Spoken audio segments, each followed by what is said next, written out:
So this is your friendly reminder that as of now, we are live streaming on YouTube. So the world can see you now.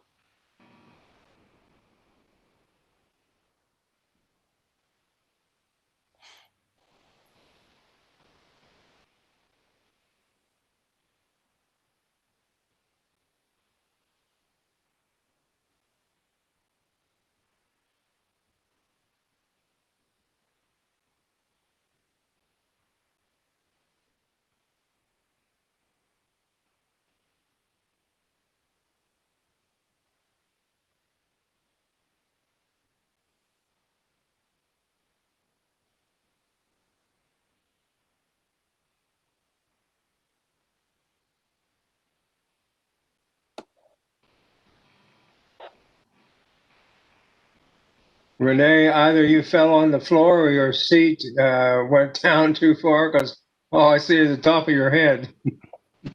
World happened. Either one happened. That didn't happen. Just move the screen. There you go. There you are. There we are. Kathleen, you look like you're at the beach also. The beach I am.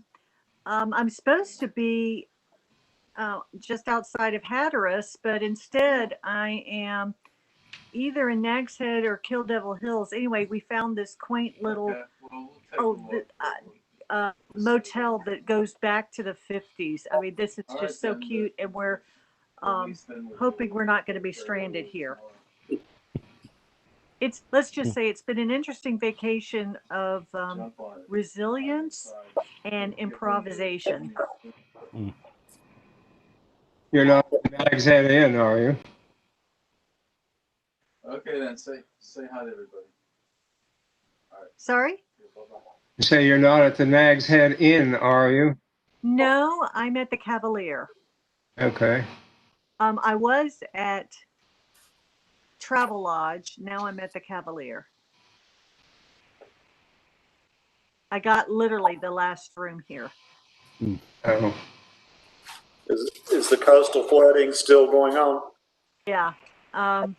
12 is still impassable between Bonner and Rodantha. What else? The state's always pumping money on Route 12 to keep it open. That's for sure. Usually it's Ocracoke that seems to be getting, and there are parts of Ocracoke that are closed, but those weak parts are still weak.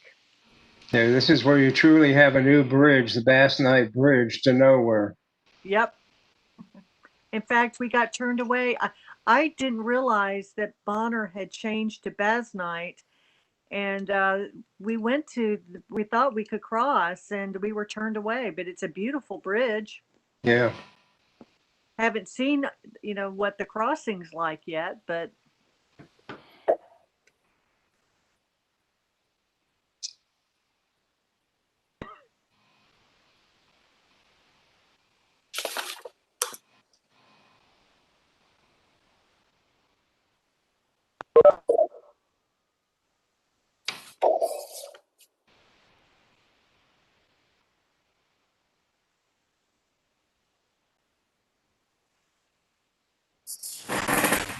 Don, we were talking about your granddog earlier today. He would have liked the surf.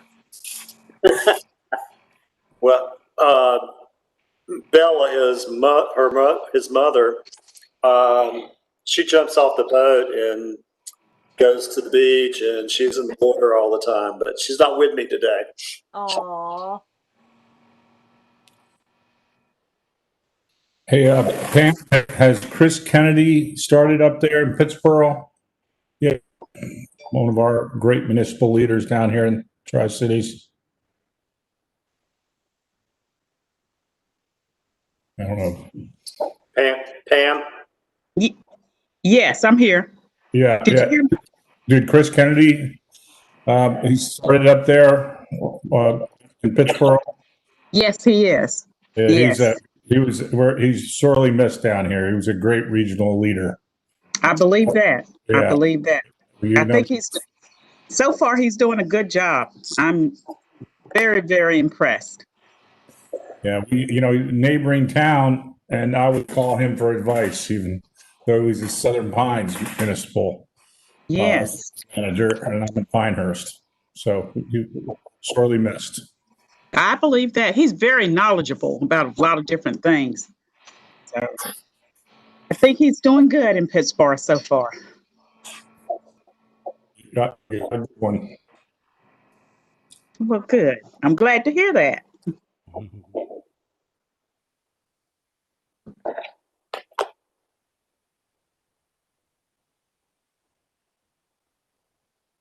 6.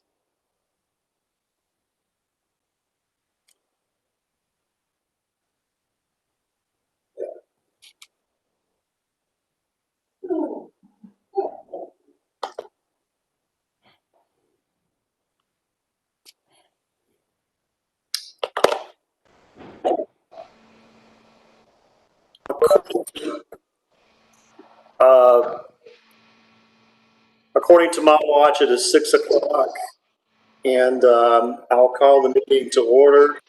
There may be some people joining us, but I just want to remind everyone to mute your phone. If you're not speaking, chat can be used. Also remind the board that the meeting is on the TJCom site and on Facebook. And as Lee said earlier, it's on YouTube as well. And to comply with state statutes, there's something called voting.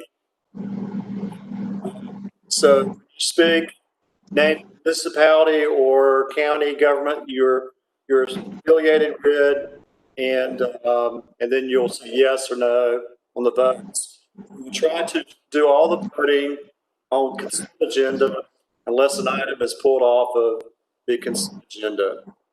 So we'll start the meeting by a roll call vote, a roll call of who is in attendance to make sure we have a quorum. I'll turn it over to Renee. Thank you, Chairman Rains. I think someone needs to mute their phone, and I'll mute mine right now as well.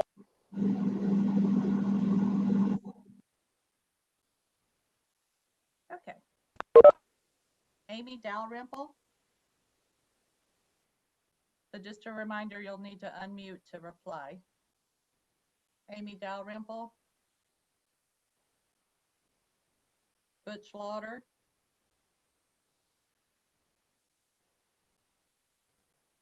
Deidreana Freeman. Present. Donald Rains. Present. James Hill.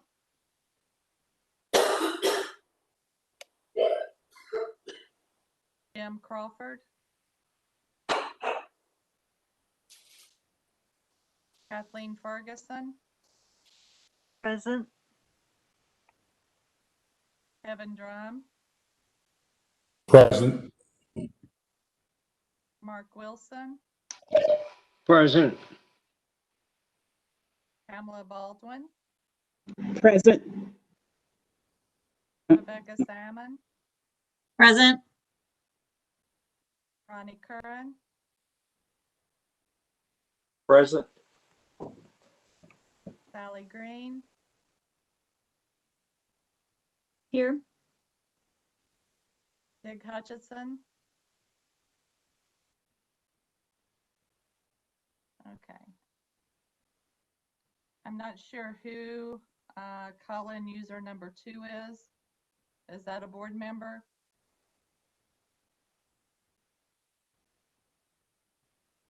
Perhaps Amy, Butch, James, Hey, Jim, or Renee, Sid? it's Amy Dalrymple. Okay, thank you, Amy. Oh, no problem. Sorry about that. That's all right. Okay, thank you. We do have a quorum in attendance.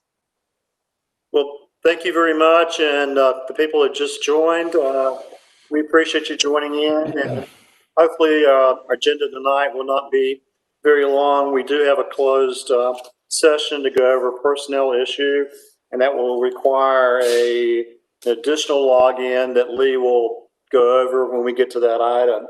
So we're going to try to do everything under a consent agenda. When we vote on the consent agenda, we have voted on the items that are above that vote. But anyone can pull an item off of the consent agenda if they want to discuss it further. So the first item is approval of the agenda. And the agenda is below us on your sheet. And under new business, discuss and provide feedback on the EDA Supplemental Financial Assistance Grant Administration. So I'm turning it over to Lindsay. Lindsay, this is Lee. You mind if I just open it up real quick and then hand it up to you? Yep, that's fine. Okay, so I just wanted to first, I hope everybody's met Lindsay. Lindsay Whitson is a senior planner with our organization. She's been with us close to 9 months, I think, Lindsay. She came just as we started responding to COVID, and she is responsible for our economic development focus area. And works primarily with our economic development district and other activities. She's done a wonderful job since being here. One of the new opportunities that we have is some funding from USEDA that Lindsay will talk about. And we want to talk to you and get your feedback if we're heading in the right direction on some services that we'd like to provide to our member governments with the CARES Act funding that we're going to get from USEDA. Just a very high level, I think this is a great opportunity for us to up our game with respect to technical assistance, especially to our smaller and maybe more rural member governments. So Lindsay will talk a little bit about what we have in mind. And again, would love to get your feedback on this. So just want to congratulate Lindsay for the good work, and we'll really be interested in hearing your feedback. So Lindsay, it's all yours. Okay, thanks, Lee. Yeah, as Lee said, I'm Lindsay. I've been with the COG now for about 9 months. So this funding source that we have, this is the long name for it, but the short name is EDA CARES.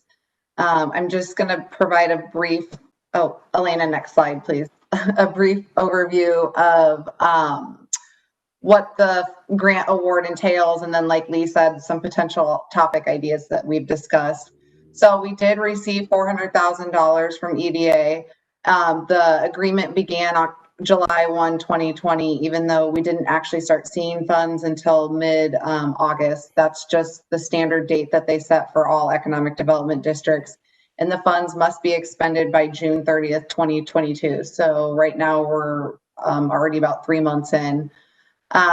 The scope of work, EDA has listed 4 main topic areas. The main 2 areas that we'll be focusing on are the bottom bullets, so technical assistance and capacity building for member organizations, local businesses, and other local stakeholders impacted by coronavirus.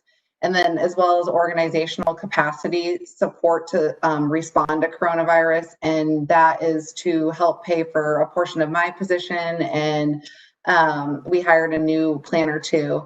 But all of the work underneath this funding, this grant award, is to prevent, prepare for, and respond to COVID and or respond to economic injury as a result of COVID.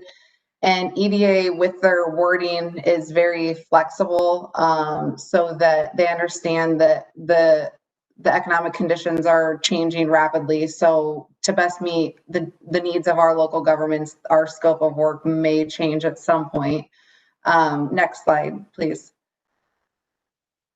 So I had to submit a grant administration plan to be approved by EDA, and they encourage, again, that flexible language, so you're not super duper descriptive. in case you can't check every item that you list in that administration plan. So I gave high level categories: provide technical assistance. So that could be in the form of grant writing, planning assistance, whether it's strategic planning or helping with zoning administration, financial planning support, or leadership training, or just some broad topic areas. I also have a bullet point about regional planning projects. So is there opportunity for us to study and or convene groups around regional infrastructure related topics? I know water, wastewater, and regional food systems, and I know the solid waste to that, having sort of a regional take on that.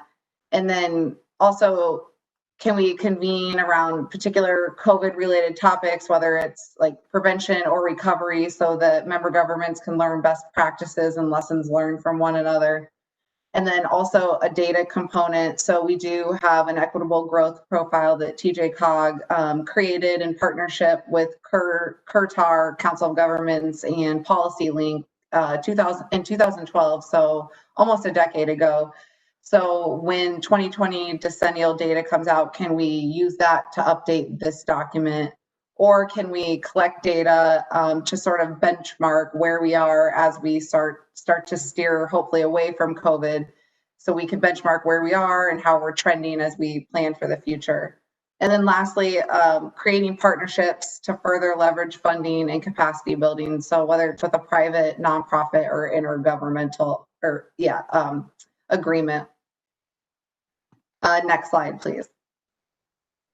So those were just some broad topic areas. So administration so far, like I mentioned, we've hired a new planner too. He is supposed to start October 19th. I've already submitted the grant administration plan, and that's been approved. And then we've also been sort of in the process of seeking out potential partnerships or project ideas. So what is currently underway? We've assisted with grant inquiries, seeking out opportunities, particularly with the CDBG CV grant opportunity that was just released. I haven't written any yet, but I've had a lot of inquiries. There's another one, BRIC, which is FEMA, Bridging Resilient Infrastructure Communities. I think that's what it stands for. But also going to reach back out to some of the member governments that express interest in 160D compliance and having TJCOG assist with that, and see if the interest is still there, because the ordinance updates are mandated to be completed by July of 2021. So if there's still a need in that area. And then partnerships, we've reached out to NC Rural Center as well as Riot, which is a accelerator located in Durham, to see if there's any opportunities to partnership with either of those organizations. And then I know considering doing some partnering between economic development and our strategy and innovation team to see if there's opportunity to support leadership training. But then the other major component, again, like Lee said, to sort of ramp up our technical assistance services. So we know that a lot of our rural communities, even before COVID, lacked some capacity to provide some of these services, and obviously with budget shortfalls and just all of the economic hardships that COVID has brought to light, sort of helping these more rural governments with the technical assistance. So again, grant writing and administration, planning related assistance services. So if that's zoning, administration, permit reviews, things like that, financial planning support, could be that they need assistance creating or updating a capital improvement plan, leadership training, asset mapping, strategic planning, 160D compliance, and just overall assisting with day-to-day operations that a planner in that position would fulfill.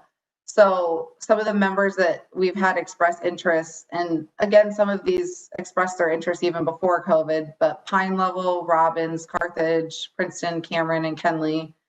And then non-members, this could be an opportunity for us to help secure membership with some of these smaller communities that have not yet committed to TJCOG. So VAST, Firefox, Four Oaks, and Taylortown are just a few. So with that, unless I miss anything, Lee, I think the next slide, Elena, just asks for your ideas and thoughts. So are there other communities we should be looking at, other projects in general, or just other partnerships? Yeah, thank you, Lindsay. And Mr. Chair, before we open it up to Q&A and just reactions, I again want to thank Lindsay for sort of really beginning to work really hard on this. I'm really excited. Some things I wanted to reiterate. This is a grant with no match requirement, which is rare, very rare. So this is $400,000 in federal money that we can really leverage to provide service to our member governments. The other really interesting thing is we're thinking about providing technical assistance. It gives us the flexibility for communities that maybe have some financial hardship for us to maybe not charge sort of full freight for those, which sometimes is a barrier to service. But for those communities that maybe have some financial capability, it just provides an opportunity to stretch those dollars even further. And so we may have, and I'm sure we will have an opportunity to hire on even more staff or assign more staff under this grant. And I think the executive committee knows you've said that, you know, our smaller local governments and our rural communities are an important part of this region. And many of the COGs in the state are providing these types of technical service opportunities and to their communities. And this is just a perfect opportunity to begin that with this organization. And the cool thing is what Lindsay said, you have 3 or 4 non-members who've expressed interest in these services. And certainly for us to provide it would require them to join TJCOG. So it may be a great opportunity to recruit several new members and get us even closer to 100% membership, which is certainly a goal of mine. Mm-hmm. So, Mr. Chair, we'd welcome reactions, questions, other ideas. We'd love to hear the executive committee's input on this important opportunity. Well, thank you, Lindsay, for the presentation and for all the good deeds that you put together to get this grant. One question I do have for flood control, would this be a tool to put together a working plan for our engineers to apply for grants? I heard you say working plan and then you cut out. Or put the tools together to apply for grants. Yeah, so you're asking if we would be able to help apply for grants related to flood control? Correct. Okay, yeah. I think so, because one component is, you know, EDA, one of their priority investment areas is economic resiliency. So obviously flood control is a part of being a more resilient community, especially if it's affecting businesses and commercial areas. Good. And I want to recognize that TJCOG helped Clayton with I believe, a $15 million flood grant. So thank the whole team for that. This is Mark Wilson from Archer Lodge. We're in the process of exploring a public sewer system. We have an engineering study that's already been completed, but I'm wondering if this might be of assistance to us.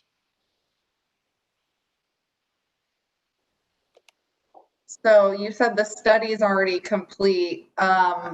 We've had an engineering study on it, yes. I think if it's something where you're looking for additional funding, I mean, one of the main missions is to help seek out grant opportunities underneath this funding pot. And again, EDA has been very flexible with their wording. But beyond that, I'm not sure what other type of service we could assist with that. I'm not sure. Lee, do you have any thoughts? Well, I could ask our town administrator, Mike Gordon. He could probably get into provide you more information on it. Yeah, Mr. Wilson, I think that's a great thought right there. So I don't want anybody to think that the communities that we listed are sort of exclusive. Those are communities like over the last year or two have expressed interest in these types of services. Obviously, we've got to manage capacity, right? One or two people can only do so much. But we would certainly be reaching out to our members to see where opportunities existed to expand on that list. And quite frankly, some on that list may not be interested. So yes, I think I'd encourage the town administrator to reach out to us, and we'll be happy to talk to see where there's alignment. Okay, I can do that. Thank you. Yes, sir. Kevin Drum, some of those cities obviously that are members and potential members are down here. I'm the regional rep. I'd be happy to help. That's Foxfire, not Firefox. And Yeah. Taylortown's one word, but is there a value? I know that this is about need-based and, Village of Pinehurst, we're not trying to, I agree with the strategy. But it seems like there's a value in economic development to get these regions, create a template for us all to work together in a smaller. We are working together by definition, but I mean, I don't know. It just seems like if it's economic development and stormwater and all this stuff, it seems like it'd be a good idea for like these smaller groups to have some interconnectivity on their planning, and I that's the only thing I had to add. So, Mr. Drum, so one of the things that we didn't mention, but we've talked about internally, is one of the leverage points I've used with, and I'm talking now specifically in Moore County for your benefit. Is if Moore County joins the COG, we would use some of that member dues money to help leverage this position and those services for those communities. So it would help maybe provide some of the planning services for Carthage and Foxfire and Taylortown, and it may even leverage an additional position, perhaps. We don't know yet. We've got to see how the money works out. But long range, a vision, and what I'd love to see is if we could work it out correctly, we could actually have a position in Moore County doing Tri-Cities, doing planning for the smaller communities, and helping with a lot of that coordination that you're talking about. And my point is, I don't think we're the only ones doing it. I'm trying to speak for the larger group, but we seem to all have our individual agendas, and I think regional's better. And frankly, in this group, I think having someone like Lindsay looking at all this whole area, what we could learn from each other, we're kind of behind a little bit. And I don't know. I think some of what I want to gain from it isn't money or grants. It's knowledge on how to proceed. And while maybe in these other communities they need grants and money, we're figuring out negative impacts to our community happening outside our community. So we're all in on these neighboring people getting grants, but I still say you do a good job coming down, getting our 3 municipalities together, but I need to get this greater region together, which reaches sometimes even more a little, and on how they're thinking on roads and things like that and planning. So just a thought, and I'm trying to act like a representative of my region instead of Village of Pinehurst. Thanks. Thanks, Kevin. anyone from other counties that want to discuss?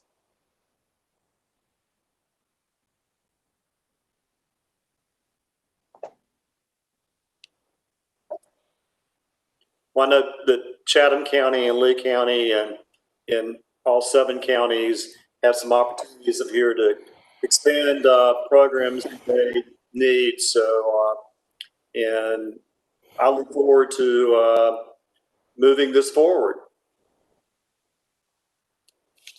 Again, thanks, Lindsay, for the presentation. And this is just an item to discuss and provide feedback.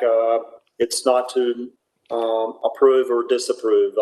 We're moving forward with helping TJ Cog implement the EDA supplemental financial assistance. I just wanted to add, if anyone does think of anything else, you can certainly email me and I can help you think through a project or a topic area at any time. Thank you very much. Anybody else want to discuss or have feedback? Okay, thank you. Then I'm going to turn it over to Renee, who's going to discuss the grant executive director authority to dispose of surplus personal property under $30,000 in value without bidding. And I think she's got some statutes that she's following as well. Thank you, Chairperson Rains. Yes, so we have a 2010 Honda Civic that we need to dispose Excuse of. me? Pardon me, I can barely hear you, Renee.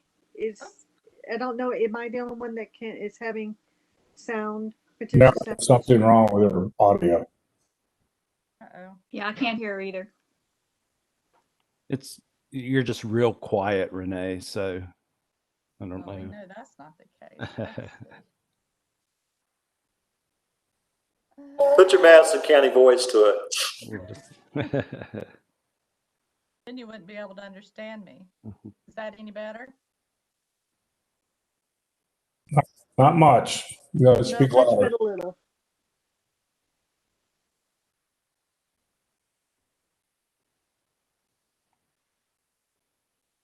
Now you're muted, Renee.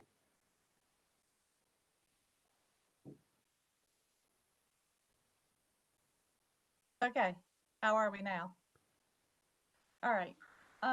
So the reason for this agenda item is because we have a 2010 Honda Civic, which is our old staff car, that we need to dispose of. And in speaking with the School of Government about the best way to do that, I learned that we can have a general directive. The board can approve a general directive authorizing Lee to dispose of any personal property under the value of $30,000 without us having to put the item out for bid. So for instance, with the Honda, we could actually sell it to a private sector person if they wanted to, as long as we get fair market value. I've listed a Coates Cannon. I provided some links to a Coates Cannon and also talked about the legislation that allows us to do this. And I am just asking the executive committee to adopt the attached resolution and give Lee the authority to dispose of surplus property under the value of $30,000. Is there any questions from the executive committee? Do you need a motion for this, or is this something? This will be approved when we approve the consent agenda, Okay, thank you. unless it's taken off of the consent agenda.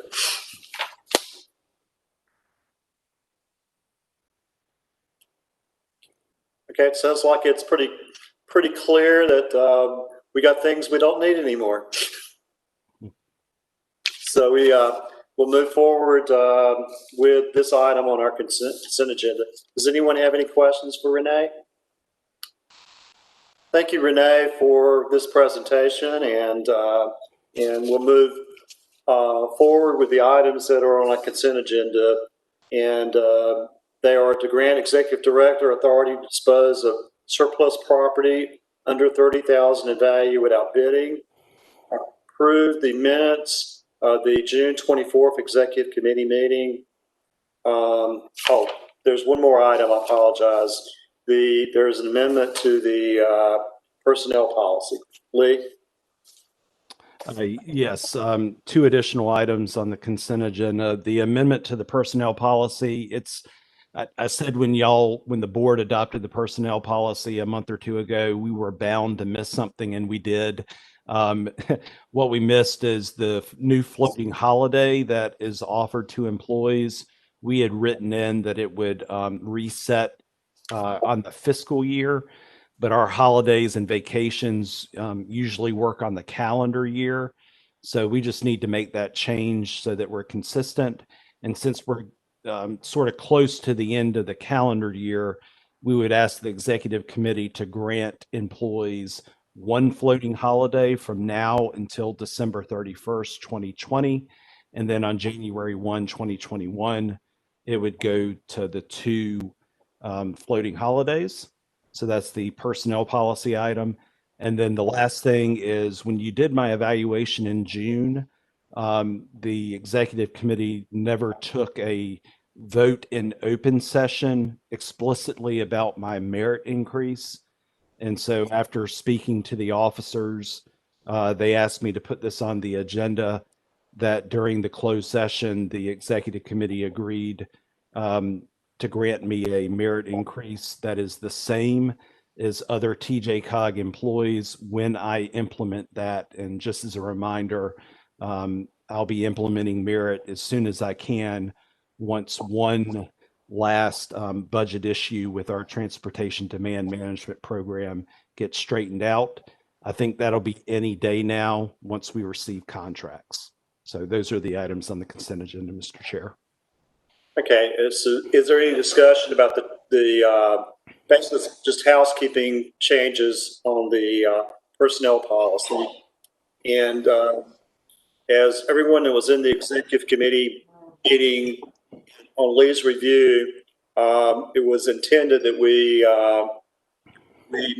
gave him an excellent review of everything that he's been doing for the past year and years previously. Managing everything with COVID-19, and our programs are working well. People are working outside of the office, and we're functioning predominantly at 100%. We just failed to mention that Lee would get in the minutes that Lee would get a merit increase like every other employee, and so this is just to acknowledge. That is the recommendation of the executive committee when they met in June.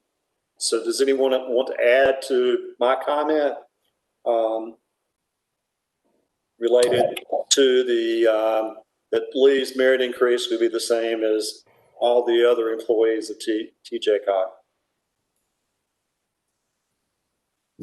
It was just unanimous. It was pretty clear in the last meeting.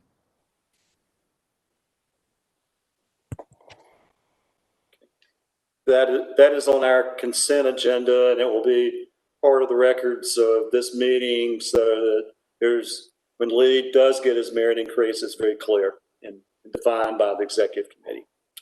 So if there's no other questions on the consent agenda, I will ask for a roll call vote of the executive committee to approve the consent agenda.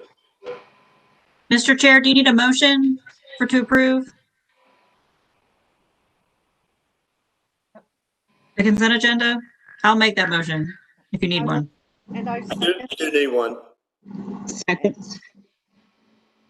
So motion was made by Rebecca and seconded by.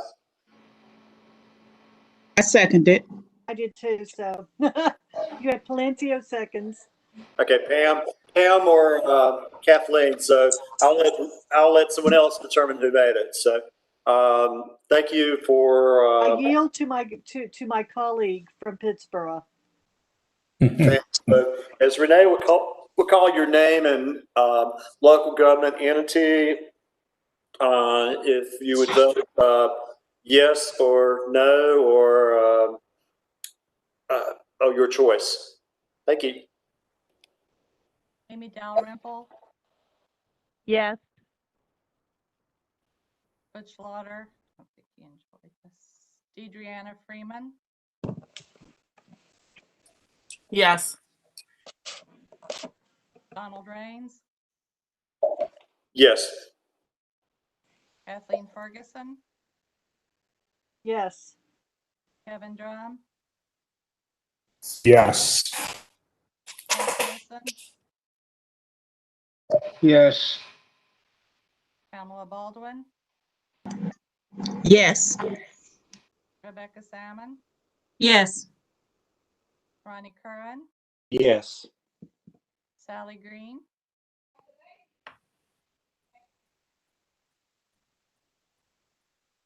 Sally Green,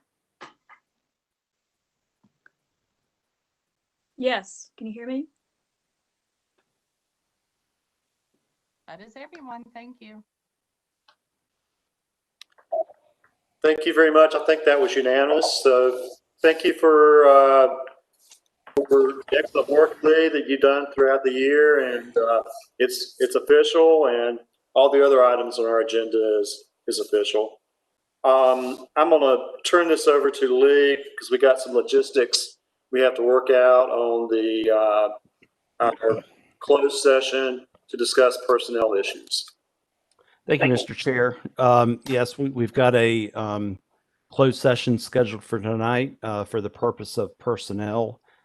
This will work logistically just like we did for my performance review in June. You should have gotten a separate calendar invite from me yesterday evening. It started at 6:20, I believe, and that should have your logon instructions for WebEx for the closed session. It also, Amy, if you need to call in, it should have a call-in number and a new code for you to use. So what you need to do, unless you have a second computer and want to utilize the second computer, you need to leave this WebEx meeting, and then you will log in to the closed session. We will do the closed session.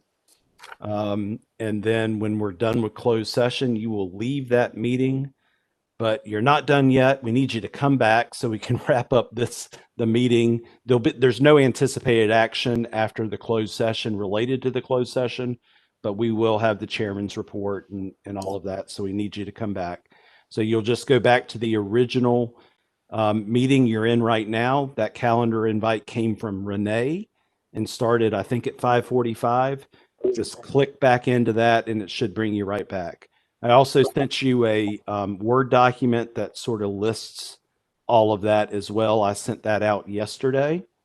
So those are the logistics. But Mr. Chair, in order to start the closed session, we'll need a motion and a second to go in closed session. And I'm sorry, Renee will have to call the roll one more time to do that. Yeah, I was in the process of doing that, and if I hadn't, Rebecca would have kept us in order. So thank you. So is there a motion to go into closed session? This is Amy. I moved to go into closed session. I second that. Kevin Drum. Kevin seconded. So we'll have to do a roll call as well according to the general statutes. So if I'll turn it over to Renee. Amy Dalrymple, Yes. Deidreana Freeman, Aye. Donald Rains, Yes. Kathleen Ferguson, Yes. Kevin Drum, Yes. Mark Wilson, Yes. Pamela Baldwin, Yes. Rebecca Salmon, Yes. Ronnie Curran, Yes. Sally Green. Okay,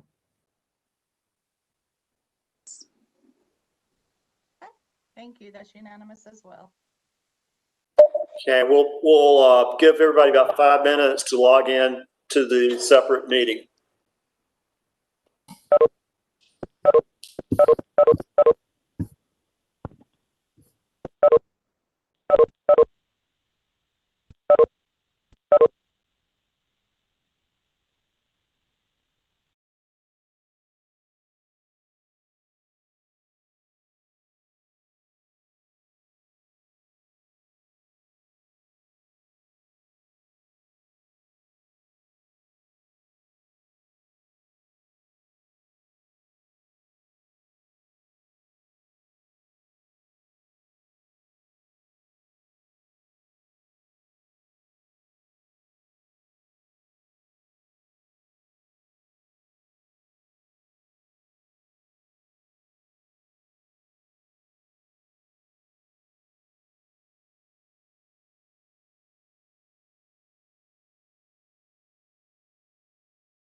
That was specifically because I hadn't left.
I'm back in.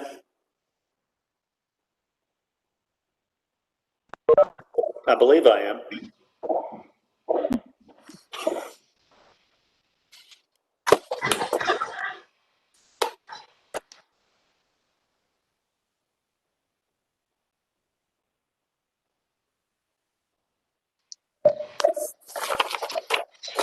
Mark Wilson's back.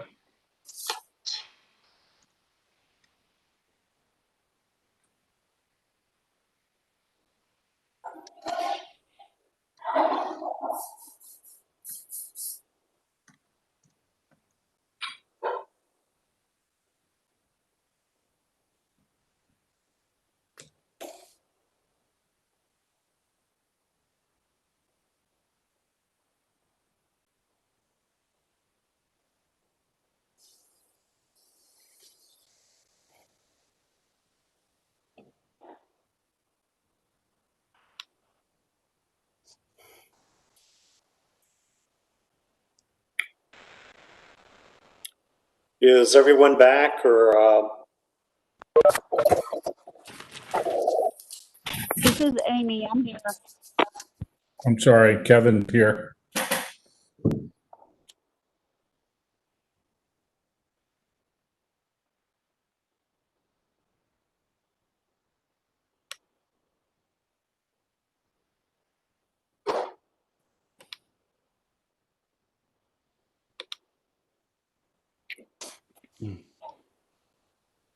Kathleen is.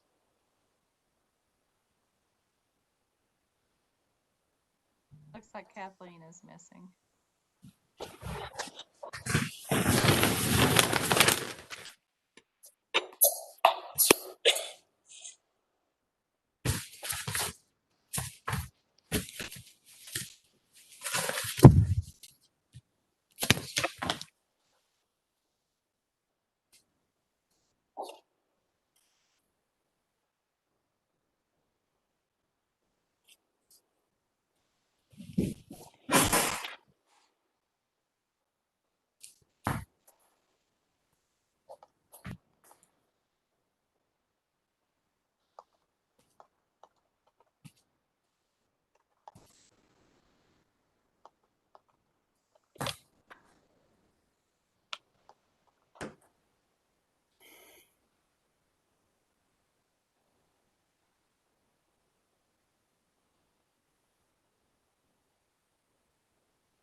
I'll go ahead and start the meeting, and I'm sure Kathleen will join us shortly.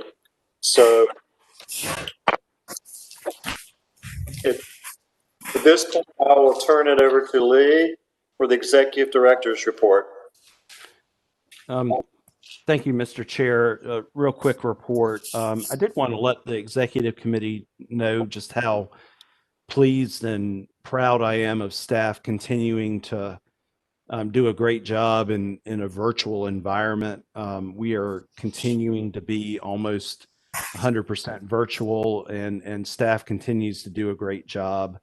I know with added pressures of family and those that have school children and navigating all of that and other pressures, managing working from home can be challenging, but they've done a great job. I also wanted to let you know that I let staff know some time ago that we're going to basically be in a telework mode until the end of the calendar year. I wanted to provide some certainty to staff, especially with the other issues going on with families and things like that. We were for a while trying to stay sort of with the governor's recommendations on, teleworking, and understandably the governor was doing that in sort of 3-week increments. But with school starting and all that, it felt like that staff needed some certainty through the end of the calendar year. We've also encouraged and made staff feel good that if they need to come into the office, that they can do that. We have a schedule. They have to abide by, wearing a mask and checking in and doing all that. But they also can bring their kids to work if they need to be in the office for a little while. So we've relaxed, any sort of rules that we had about bringing kids to work for an extended period of time. We've just tried to be really flexible. I think I might real quickly, Elena, I know the chair wanted you to give a quick update on the summit. So maybe if you want to do that real quick right now, and then I'm going to talk about the ICMA conference, and then that'll be it for the ED report. Elena? Yeah, thanks, Lee. So I will give a brief update. As many of you probably know, this is the time of year where we have the regional summit. We're obviously doing it a little bit differently this year because we are virtual. So the summit is across 5 Thursday mornings. Last Thursday was the first session, and I know some of you were there, and it was fabulous. I definitely will give props to Sharon Williams, who's from the city of Durham. I know Deidreana was able to be there and provide some introductions for her. And she led a workshop on equity and the connections with equity and local government. So it was really fabulous. And so the following 4 sessions, there's 1 tomorrow and then 3 more weeks every Thursday morning on a couple of different topics that are really integral to making sure that our communities are equitable. So tomorrow is on growth. Are we growing in an equitable way? And our presenters will be 2 researchers from the group Policy Link. You may be familiar with them. They actually are the ones that did the equitable growth profile that Lindsay discussed earlier tonight for us back in 2012. And they've done a lot of work around data and equity. So tomorrow will be fabulous, and all the other 3 will be fabulous. But if you can make it, please feel free. We will have them recorded as well. So they will be available afterwards, because I know a lot of people have conflict. That's it. Great. Thank you, Elena. And great job planning another successful summit despite some of the challenges that we had.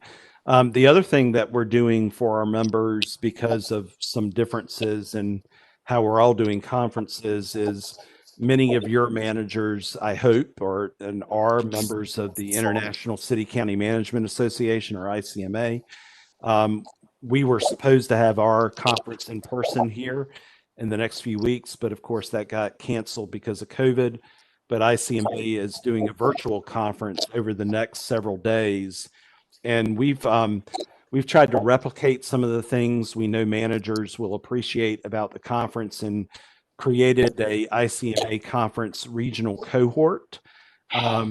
So one of the things that I know you'll appreciate is by us all signing up together, the managers were able to sign up for $99 rather than $199. So they each got $100 off of their registration. So that was good.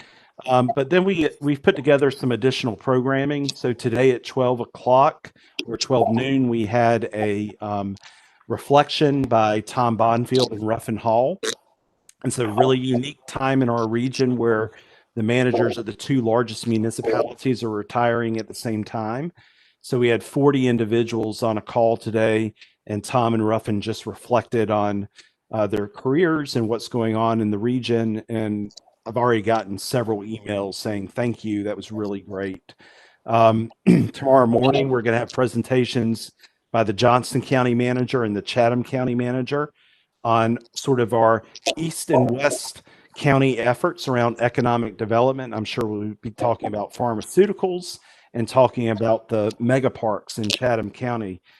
So that'll be an interesting conversation as well. Kevin, Jeff Sanborn had a conflict tomorrow. We were going to try to get Jeff to talk about USGA, but we'll bring Jeff back another time when he's not busy. We're also hosting, we always have a hospitality suite when we're at the conference, and we're actually hosting a virtual hospitality suite for the managers. It's actually going on right now from 7 to 8 o'clock, and we'll have one tomorrow from 7 to 8 just for our managers to gather together and informally talk to each other and connect. So just sort of a cool way of keeping everybody connected. So with that, Mr. Chair, that's all I've got to share at this time. Thank you, sir.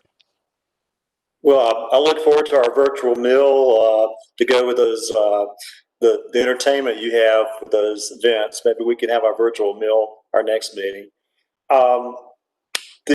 The comments I have is COVID-19 related, and I am really feel great about how our local governments have met some challenges that we have throughout the state. But the school systems, through the forum, we have found out that all the schools are putting in Wi-Fi, broadband, where students can do homework on their campus, perhaps in a car or outside the school if the school is not open. Libraries, other public buildings are putting in hotspots, public broadband. There are a significant number of kids and as well as adults that need these services and they're not available in their homes. So I hope more resources. I know the governor has put more resources into public Wi-Fi broadband, and I hope that that through these efforts we are reaching out to the 21st century. So with that, if any of our executive committee members want to emphasize what is going on in your local jurisdictions, you've got the opportunity at this point. I'll give a 1 minute on the USGA thing. We worked a year in the USGA down here to Pinehurst, and it wasn't about just Pinehurst. Really, the overriding factor because was its impact on the state of North Carolina. They're going to bring turf grass studies to North Carolina State and North Carolina AEP potentially as part of this. So you might find as a part of the USGA moving their second home to Pinehurst that you're going to see pop-up industry on turf grass that you buy at Lowe's because their turf grass studies goes beyond golf. So we thought that that was an interesting tie-in, something that we could do to help economics, the state, and obviously the USGA is committed, and not just Pinehurst. So I thought people know maybe about the announcement the USGA is putting a second home down here in a club testing facility. All golf clubs will be tested here, and a lot of their collectibles will be here. but I didn't think a lot of people knew about its state impact. And I think the state impact is much greater. That's a pretty big operation, that the turf grass side of this. And I just thought it was important for people to know about that. Time to the colleges. Thank you. I'll speak up. This is Sally from Orange County. Picking up where you're coming from, Don, with making spaces available for children in school. The Triangle Area YMCA, of which Chapel Hills is a part, has a program where they're opening their space for children, and they have mentors or people who can help them with the technology. And they have a location in Chapel Hill and one in Hillsborough, and they've inspired a group of churches in downtown Chapel Hill to do the same thing, because obviously they can't fill the entire need. This is especially important, of course, for children who have parents who absolutely have to work. So I just mentioned that in case others of you want to inspire nonprofits in your community to do the same thing, because it seems pretty doable and really important. This is Mark Wilson, Archer Lodge. We're working on putting together a program for our first anniversary of our Veterans Memorial, social distancing and masks all included, but we still intend to go ahead with the first anniversary.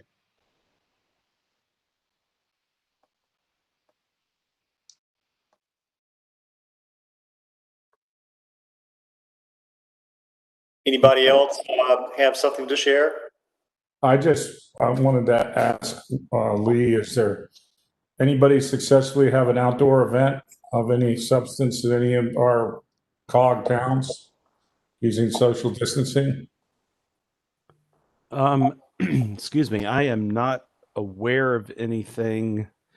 I'll look to Elena or Renee to see if they've heard anything, but I'm not aware of anything. We don't need to spend their time talking about it, but we're thinking about pulling off a small arts and cutting it in quarter to help local businesses, and we're a little scared. We'd love to see a model how it's done.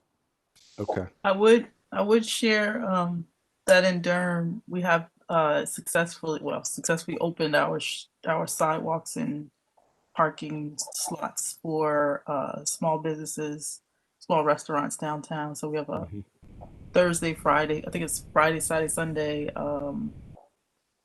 like open, I want to say close the street closing, and on street dining or outdoor dining expansion in our downtown area right now. It might be good to connect or at least see what we're doing. I know Downtown Durham Inc. has been the lead on it, but it looked pretty well planned, well organized. I was there, and it was, you guys did great. We're doing that here. We're just concerned about these small crafts festivals that are really outdoor retail farmer markets. We're not sure if they could occur. Yeah, the farmers market is open as well. Farmers market has a favorite. Small, you're talking about the small one on. Well, it has favorite status, farmers markets, but the retail in the same setting, I don't think it has favorite status. Okay. Has favorite status, and so it's kind of a weird middle ground right now. Anyway, didn't want to take up any more of your business. Yeah, I know we're losing a lot of businesses.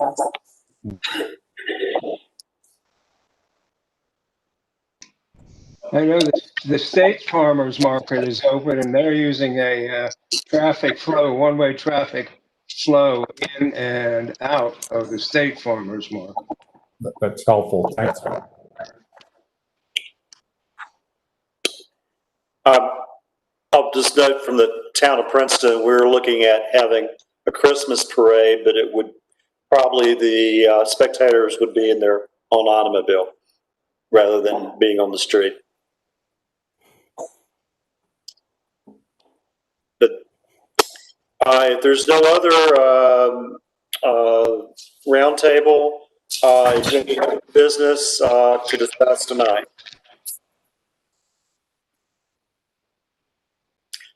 If not, the motion to adjourn. So moved. This does not require a This could be a voice vote. Motion's been made by Mark. Is there a second? I second that, Kevin Drum, and Second by Kevin. In favor, say yes. yes. Yes. All opposed? Thank you. It's been an excellent meeting, and I feel like we've accomplished a lot tonight. Thanks. Thank you, everyone. Bye. Good job, Don. Everyone, good night. Good night. Thank you all.